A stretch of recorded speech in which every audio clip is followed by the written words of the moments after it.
You found yourself on another episode of Locked On Bulls. In today's episode, we're going to talk about the Bulls' upcoming next slate of games and how can we eliminate some of these troubles. We're going to get to all that plus more on today's Locked On Bulls. You are Locked On Bulls, your daily podcast on the Chicago Bulls, part of the Locked On Podcast Network, your team every day.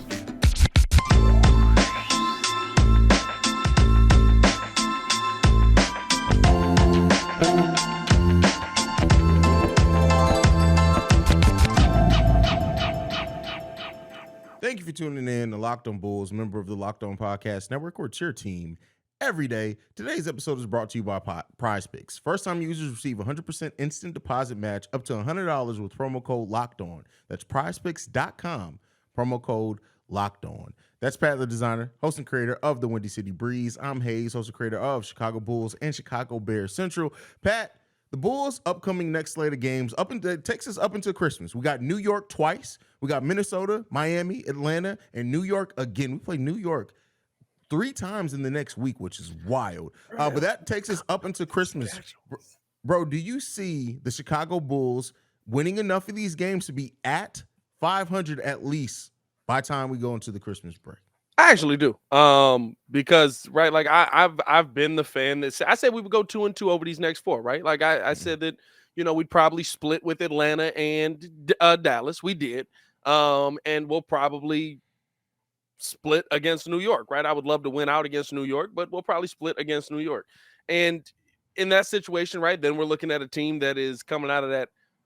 What would we be? That would be 6-4 over our last 10 in that situation, right? We're 5-5 over our last 10 right now. 7-3 actually over our last 10. And that would make us feel a lot better about this Bulls team, right? Like, so for me, I think that this is a time in the schedule where, now listen, it's not like it's just going to be a cakewalk and you're just going to be able to go through and dominate, right? Like that's not the case at all. Mm-hmm. But I think this is a very important part of the Bulls schedule coming up here where you have to go out every single night with the mentality, we have to kill these mugs. Like I'm talking about, like we have to put up 40 in the first quarter mentality every single night for 2 reasons, right? One, because you want to come out and you want to establish a dominance on these teams. And 2, because you know that your second quarter rotation brings with it a somewhat of a lull in the scoring. And if you can put up a big number in the first while playing good defense. And I think for me, right, like I saw a lot of people criticizing the Bulls defense. I was like, the Bulls went out of that game with 11 steals in that game. And on the other side of that, they're now a top 10 defense. I believe they're 7th in the NBA right now. 7th in defensively in the NBA. Like I feel like, right, if you come out of that playing defense in the first like you have been and get the offense going, yeah, we'll see a lot of these games go in the Bulls' favor, especially seeing as how, right, like Knicks, okay, yeah. And they're missing Jalen Brunson. Let's keep in mind they're missing Jalen Brunson too. That's big. That's a big miss. So, and we'll see what's going on. There hasn't been anything surprisingly coming out about Ayo or Caruso, but let me not say it's surprising because with a whole nother day in between this game, they really don't have to announce anything anytime soon. Take some time to evaluate, see how they're going to do. But at the end of the day, it's this, that I think the games against New York are both winnable. The one thing that I want to see from the Chicago Bulls between now and Christmas, can we get 3 wins in a row? We haven't gotten more than 2 wins in a row all season long. We need a nice stretch. I will hit you with one better. I'm almost certain we've only gotten 3 wins in a row one time with Zach Lavine on the court. In his entire time as a Chicago Bull. It happened last year. But then he got hurt after that, and I don't think we ever got 3 wins in a row with him back on the court again. And that was the first time we'd ever gotten 3. That was the first time in Zach Lavine's career he'd gotten 3 wins in a row. So yeah, then you'd be right by the default of just that alone. Somebody fact check me in the chat. I'm pretty sure. Oh, you already know they're fact checking. I'm pretty sure we never got another 3-win streak in the season because the second half of our season was horrible. And every other time we won consistently was just DeMar. Wow. Okay. But yeah, I want to see that come from the Chicago Bulls. But outside of that, I just want to see them play well leading into Christmas. We can get, the way that I see it is this: if the Bulls before the end of December can get back to at least 500, at that point, with the way that the Eastern Conference is shaping up, it's going to be basically start of a new season. They need to find a level. Playing New York is a nice game to kind of get it. You got two games at home. Have you ever seen us play two teams on a not even a back? It's not even a back. It's not Why a home not and making a home. back to back? Yeah, well, the first one is. The first one is the 14th we play the Knicks, and then the 16th we play the Knicks, both at home. But that's not a back. I mean, why not just have them one Wednesday and one Thursday? Neither team is leaving.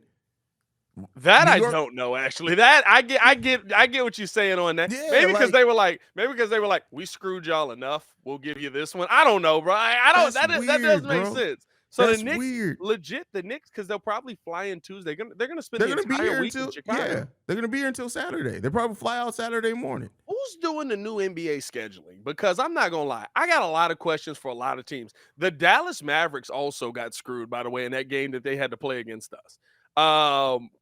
Playing a game at 9 p.m. and then having to fly out and come to Chicago. Stacy was like, "We used to do that all the time." I was like, "Y'all did not. Nobody's Not done like this, that, bro. Not like that. Yeah, Maybe if you had to go on a West Coast trip, I don't know. I love Stacy, but I got to call Cap on that one. I at least bring up the game. I love you, Stacy. Here's the question that I will ask though, right? Like, if we do get back to that point, say we beat the Knicks, we beat the Knicks twice. We could beat the Timberwolves, right? We could beat the Timberwolves without Karl Anthony Towns. Timberwolves might be. No, Cat. No, Cat. Yeah, we could beat the Timberwolves. Yeah. Miami, we've beaten already. They might want a little bit of revenge, though. Miami's pretty good at getting revenge, so I'll say maybe we lose that one. I think the Bulls are going to have a little something to say. Excuse me, a little lung butter about the Hawks, and then you got the Knicks again. Say we win. I don't know, 5 of those. Mm-hmm. What's your feeling on this team, right? Because what I'm seeing around Bulls Nation is the wins that we've gotten don't matter. And that's one of the things with Bulls fan and the pessimism here. Honestly, Bulls fans wouldn't be. We could be 30-10 and they'd find a reason, bro. Like it's just. It is what it is. I don't think you know when we're doing well, we go hard on that side. Though. No, bro. Because when we were going well last year, when we were on a 9-game win streak, you still had people but we didn't beat such and such. Like that is true. I don't know, man. I really don't know, and that's the thing that I'm over with Bulls Nation. I like they're never going to be happy until we win another title. And I mean, what's your feeling on it, right? Because here's my thing, right? I'm looking at this as you're beating the teams that you're supposed to beat at that point. I think most of these teams are teams the Bulls should be able to beat. I talked about this over on Central. I think that the Bulls right now are set up to have a reverse of the season they had last season. Yeah, meaning that last season ended disappointingly. I think that as much disappointment there's been to begin the season, that if the Bulls can pull it together, they are set up with having the easiest schedule, the second easiest schedule for the rest of the season to end this season strong. And I would love to see what let me make it about me, right? You asked about me. My personal opinion is this: if by the All-Star break the Bulls are anywhere between 6 to 2 games above 500. I'm feeling confident in that because I know how easy the schedule is. It gets back tough towards the end of January, but then after that, it gets easy again. So, but I mean, and the crazy part is for me, right? Like, even where we're at right now, are there a ton of games we shouldn't have lost? Sure. Shouldn't have lost last night. You shouldn't have. Billy, what you doing? Right? You shouldn't have lost versus Orlando. You shouldn't have lost versus OKC. There's games that we can name that you shouldn't have lost. You beat Utah. Utah was running through teams. You beat the Boston Celtics twice. You beat Milwaukee. These were teams we could not compete with last season. Miami, these were teams Toronto, we could not. We've beaten. You know what I mean? Like that's what I'm saying. So I'm looking at this as Toronto got us the first time, right? Was that a home and home? Toronto was. I think it was. Yes, that was a home and home. That was a home and home. We split that the second time. But I look at that and say, if we have a nice stretch over the next part of this season, there's a lot of people that'll say it doesn't mean anything because it wasn't against Brooklyn, it wasn't against Milwaukee, it wasn't against Boston, but we beat them. Yeah. You know what I mean? So like I feel good about kind of the direction this Bulls team is going. I dropped a video on the Breeze today saying I feel like the Bulls are going in the right direction with the things we saw, because here's the one thing that nobody's taken into account from that Atlanta game last night that the Bulls had that they have not had all season, and me and you have come on here fuming about. They showed heart all night. They fought tooth and nail all night long. Second quarter, a little iffy, but also second back to back. But for the rest of that, they fought tooth and nail all night long to stay in that game, to get back in that game, to push it to overtime, to try and win it in overtime. They gave everything they could. We've had so many games we've been like, bro, this team looks lifeless.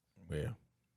I feel like we're taking steps in the right direction. I'm glass half full though. Somebody in the comments literally was like, it's always good to come in here and hear Pat's optimism. I'm like, wasn't that a dude that was like cussing out Zach Lavine in this one? Yeah, for sure. I mean, at the end of the day, it's this. Over the Bulls' next 6 games, they would have to go 5-1 over these next 6 to be 500. Yeah. They would have to. Can they do it? That remains to be seen. But one of the things that's going to play a big part if the Bulls are able to do it is Zach Lavine and his play. And we're going to talk about his struggles coming up next. But first, before we do that, I got to talk to you guys about Prize Picks. How does it work? You pick 2 to 6 players, and if they will score more or less than the Prize Picks projections, you can win up to 25 times your money on any entry. No competing against other people. It's just you versus the projections available. Prize Picks offers projections on any sport that you watch. This includes NBA, NFL, MLB, NHL, PGA, college football, women's college basketball, WNBA, esports, everything that you can imagine. You can do Prize Picks entries on. Entries can be made in 60 seconds or less. It's just that easy. Safe and fast withdrawals, currently operational in over 30 states and Canada. Download the Prize Picks app or go to prizepicks.com to sign up and play daily fantasy sports. First-time users can receive 100% instant deposit match up to $100 with promo code LOCKEDON. If you deposit 100, Prize Picks will give you 100. If you deposit 50, Prize Picks will give you 50. Don't forget to enter promo code LOCKEDON at sign up for instant deposit match up to $100. All right, Pat. No music. Still ain't got it. Man.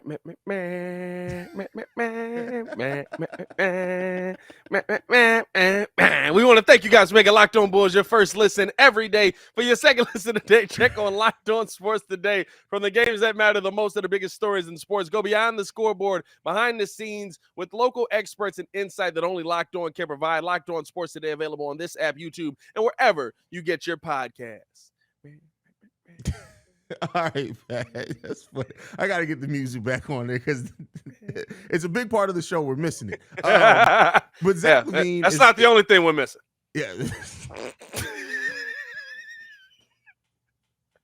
Zach Lavine is right now statistically shooting the worst percentages of his career from every aspect, from 2-pointers, 3-pointers, everything, and having some of the most turnovers in his career since 2018. How do you feel about this? And do you think Zach, we talked about it. It seems like he's starting to turn it around. Yeah. But how quickly do you think we can start consistently seeing the old school Zach? Because we're going to need it if we want to talk about this getting over 500 and things. We're going to need Zach to be locked in. I think the thing is, right, in the last few games, last game, he didn't as much. I think Zach just has to, I don't know what this, like, we know you can shoot.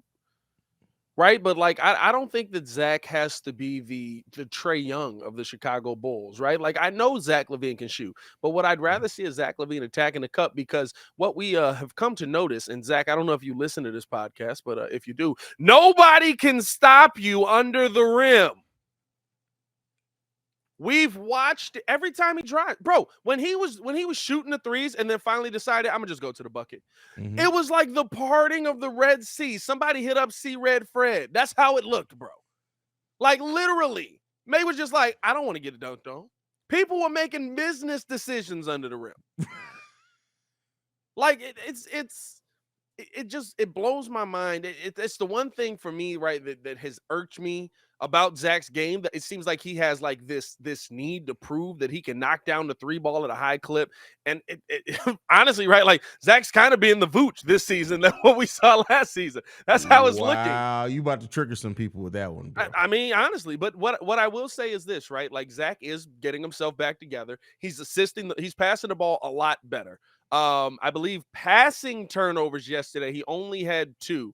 The problem is, I believe 5 of his turnovers all were dribbles off the knee or somebody swiping down on him as could have been called a foul, ends up going off on him.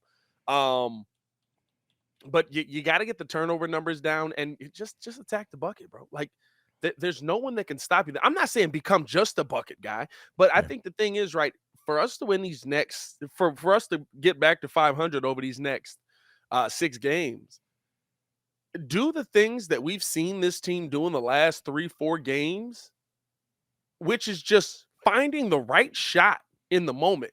I think there was one play where literally Zach Lavine had a 3 wide open, kicks it to Io kicks it over to DeMar pump fake, throws it down to Vooch. Vooch kicks it back up to Zach as they collapse on him. He got the same 3 and knocks it down. Yeah. That's what I want to see from Zach Lavine moving forward. Let's get the offense going. We don't need the your turn, my turn offense. And I feel like there were moments in yesterday's game, while I still see the ball movement offense, where, and maybe it's just because they were tired on the second of a back-to-back, they were just like, all right, DeMar, go to work. All right, my turn. I'm tired. All right. I don't know. With that being said, like the offense in general, it's shown some flashes of getting out of that old school inefficient offense that we've talked about before. Now, like, it hasn't been consistent yet. I want to ask you this: how confident are you in the Bulls' ability to keep up the spreading the ball around, not defaulting back to the heavy isolation ball? How confident are you in that, or do you still think it's going to be this thing to where that's what they go to when things get hard? That's what we've seen so far from this team. When they face a little adversity, it becomes very isolation ball heavy again. I think there's a twofold setup with it, right? One is that it's their comfort zone. 2 is Alex Caruso is more willing to move the ball in the half court set than Io DeSumo is. Io, I mean, listen, I keep telling us, Io was not a point guard at Illinois. Io was a combo guard, and he really scored more than anything. He wasn't a point guard. His point guard skill came from driving guardsmanship. Say, come on, let's say guardsmanship. Didn't you come up with that? His point guardsmanship. No, that's Big Dave. That's Big Dave came up with that. Shout out to Big Dave. His point guardsmanship came from driving kicks and throwing it down to Kofi Cockburn for either an alley-oop or a simple, spin move dunk. Kofi Cockburn, who I told you guys was an NBA prospect. Keep it going. Kofi Cockburn, also another name for Io DeSumo's injury yesterday. Anyway, I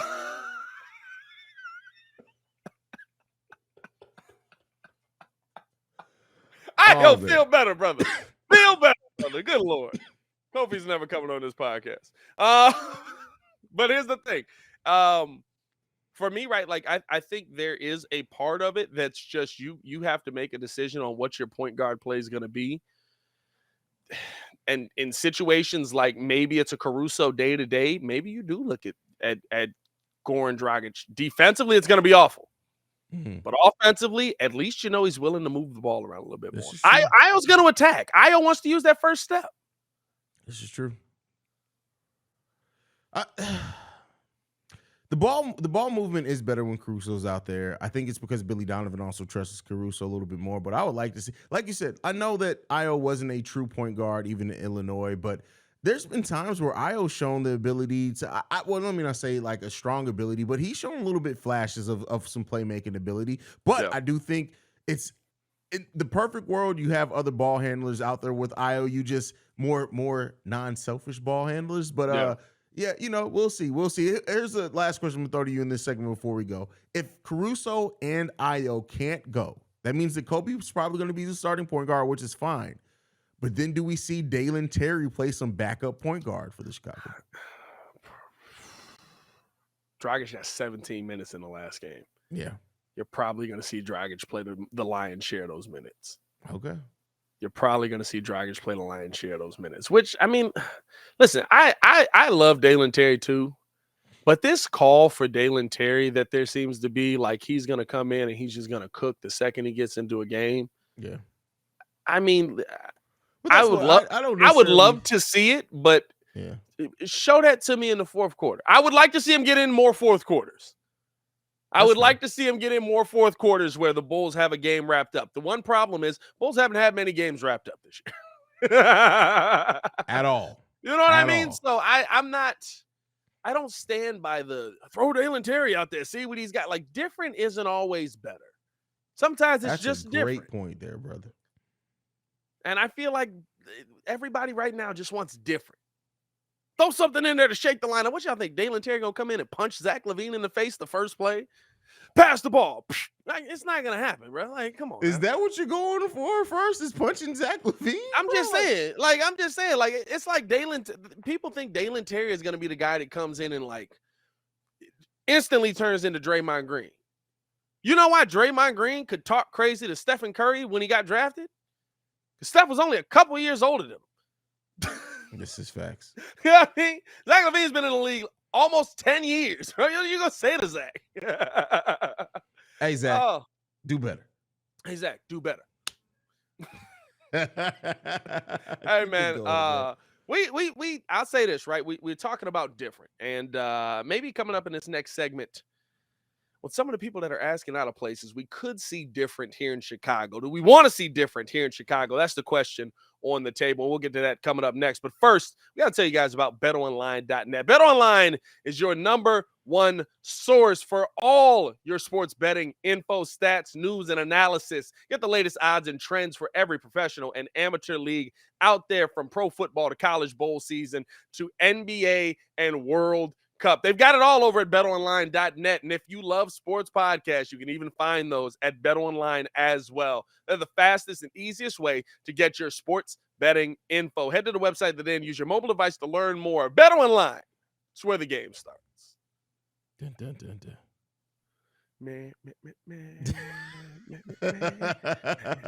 All right, Pat. To end the show today, man, we got to talk about it, man. So there's been a lot of speculation. Let me not say speculation. Yeah, it's speculation. People are out there talking about the Chicago Bulls, and if teams are watching the Chicago Bulls decide to blow it up, seems like they're also watching to see if Toronto Raptors blow it up. But a player has asked out. That's Kyle Kuzma. So before we go to that, I'm going to ask you this.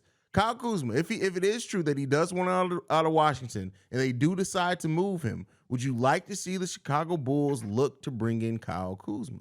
A 27-year-old 20-10 player? Yeah, I'll take Kyle Kuzma. Okay, all right. Now, that's easy to say, right? And that's not to you. Let's always say this. It's always easy to say somebody you'd want to see your team go out and get. But he's still under contract for another year past this one. It's a player option, I do believe. Yeah, he has a player option for 23-24. So technically, he can opt out and become a free agent at the end of the season. Yep. But Kyle Kuzma's contract is $13 million. And he wants 20. But we're not worried about it. We're talking about the trade right now. We'll deal with the free agency when we get there. Okay. Who would you be willing to give up to bring in Kyle Kuzma? Goodbye, P. Will. Whoa. Goodbye, P. Will. And I know Muzz are going to look at me crazy like, what are we going to do about the defense? You know what? You said just outscore everybody. We'll figure it out. I don't think it turns you into an instantly bad defense. Now, of course, you got to send something else with it, right? What was P. Will? P. Will is $8 million. P. Will's contract's only $7 or $8 million. P. Will's like $8 million. You probably got to send out some other things to make it work. I don't send a Marko Simonovic. Here's a parting gift to another tall, useless guy for you to deal with. Now watch him turn into a 20-10 guy. Right. I mean, you'd have to send some pieces to make the deal work. I don't know.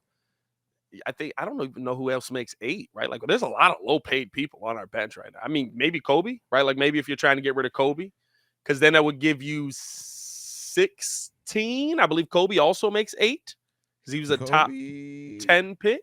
I believe Kobe makes 8 or 9 million, if I'm not mistaken. 9 million. So then they would have to send something back. So maybe there's some player over there that the Bulls would like to make salaries match. But yeah, because you know what? Here's the thing. Billy Donovan doesn't seem willing to use him. He's Billy's first overall pick as well here. Right? Like, Billy Donovan was here for the 4th pick. Wasn't he? Right? Am I tweaking? Yeah. He was a part of that draft. The same year AK and Eversley, so yeah. Or was it? No, because Boylan was here. No, they fired Boylan. Billy came in first. They fired Boylan. That was before they did the first draft, right? So Billy was a part of that scouting process. Billy doesn't use P. Will, right? You're going to use the 20 and 10 player. And at a minimum, right, at least I know he's going to get shots up. And I'll say this. Kyle Kuzma's kind of figured out what his game is. He's figured out that, hey, I'm dangerous down here by the post. He's figured out, hey, I've got a little bit of this corner 3. I think the top of the key 3 is scary. I don't, he's DJJ when he's shooting the 3 ball. Like, you stay over there. Don't come up here. You come up here, we shoot you. But I would move on, because here's the thing. The question that you have to ask yourself is what's going to help your team take that next step now and in the future. Do you think that P. Will has that step coming?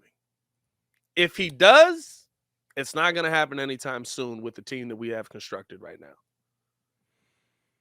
Okay, let me hear my question is devil's advocate again, right? Because I do disagree with sending P. Will, but regardless of that, I'm just going to play devil's advocate with this. Is there any fear then, too, that Kyle Kuzma is still not going to be able to be Kyle Kuzma? Because, regardless of who you put out there, yeah, he's more willing to take shots, but is DeMar still going to look? DeMar doesn't even see Vooch when he's wide open. Is there going to be a lot of then Kyle Kuzma open in the corner three and DeMar being like, no, I got these 15 dribbles and 12 pump fakes I got to give him real quick? I think the thing is, if you're making a move for a player like that, like I said, right, you'd have to send a couple of pieces, and the Bulls would then end up having more money on it.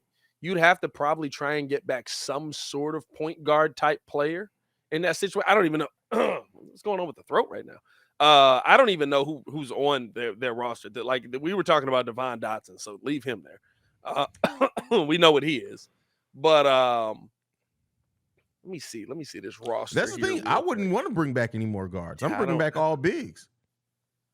Give me Taj. Give me Kyle Kuzma and Taj Gibson. He just talked about wanting to play in a Bulls jersey. That's what I'm saying. He just talked about wanting to play. Give me Kyle Kuzma and Taj Gibson.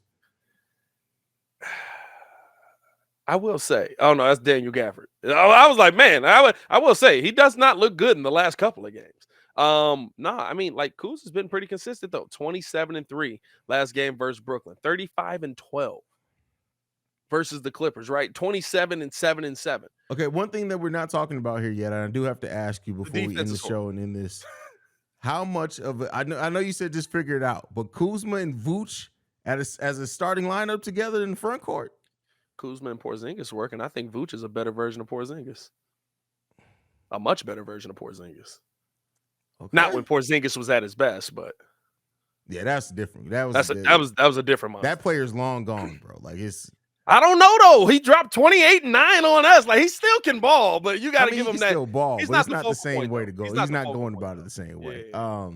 Because when Porzingis was Porzingis was, you can't even call it his prime, but when he was young, never mind, he's hurt again.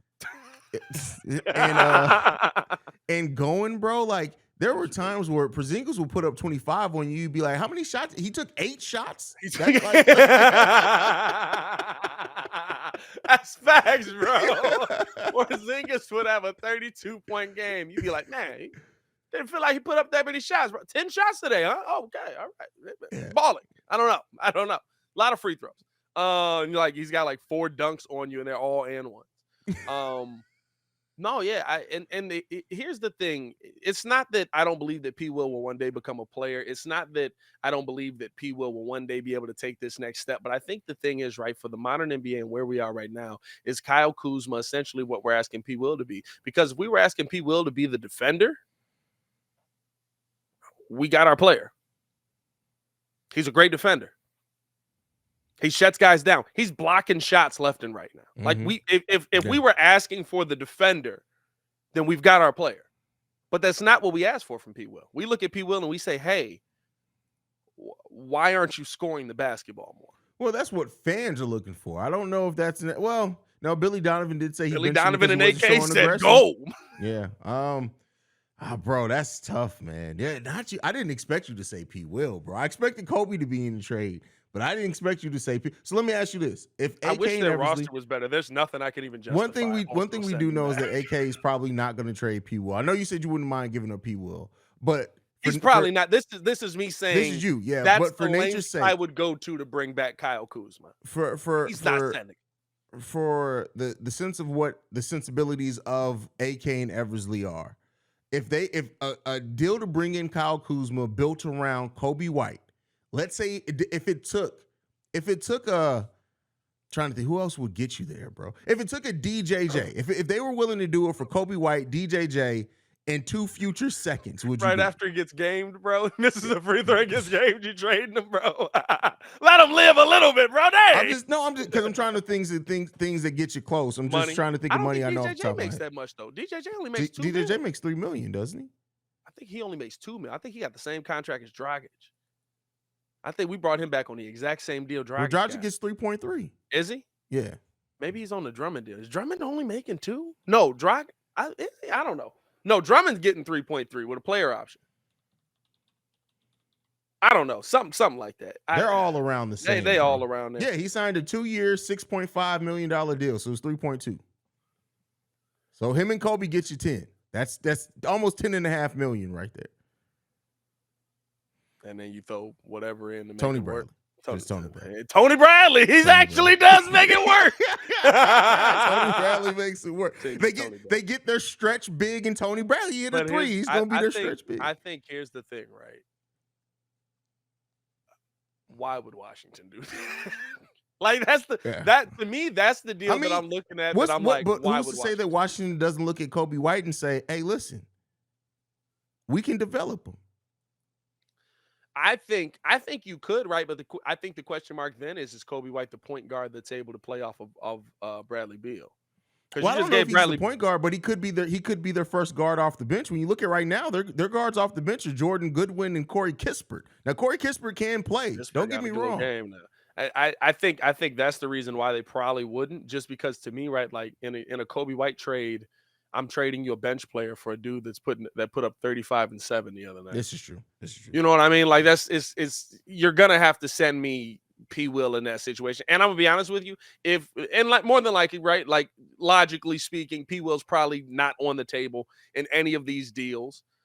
Just knowing AK in that situation, you don't have anything to go get Kyle Kuzma.